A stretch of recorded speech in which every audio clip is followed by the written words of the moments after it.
In today's video, I'm going to teach you how to know who viewed your Telegram profile. First, let's set expectations clearly.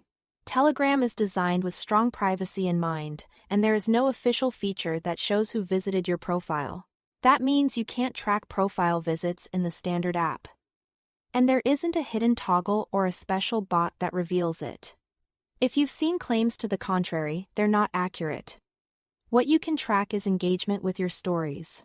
When you post a story on Telegram, you get access to something called detailed view statistics. After your story is live, open it and look for the viewer counter or insights option to bring up the list. There, you'll see who viewed your story and if they haven't hidden their activity, roughly when they watched it. This is the most reliable way inside Telegram to understand who's interacting with what you share.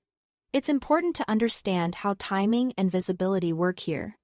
The order of viewers is typically chronological, so checking soon after you post can help you match peaks in activity to specific viewers.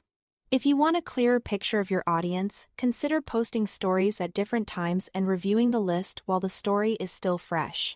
Keep in mind that viewers may appear gradually as more people open the story. Now, here is an important limitation. Stealth mode. Users with premium accounts can turn on stealth mode, which removes their view from stories they opened in the last 5 minutes and hides their activity for the next 25 minutes. In practice, that means someone can watch your story without showing up in your viewer list during that window. If you notice view counts that seem lower than expected, this privacy feature could be the reason. A quick recap to keep everything straight. You cannot see who viewed your actual profile, your bio, or your profile photo. Telegram does not expose that data. The only place you get visibility into who's engaging is through your stories, via detailed view statistics. And even there, stealth mode can temporarily conceal some viewers.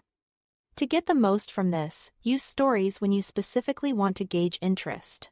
Review the viewer list periodically, understand that timestamps reflect when people opened the story, and factor in that premium users may be hidden for short periods. That way, you'll interpret your engagement numbers with realistic expectations. That's all to it. Thanks for watching.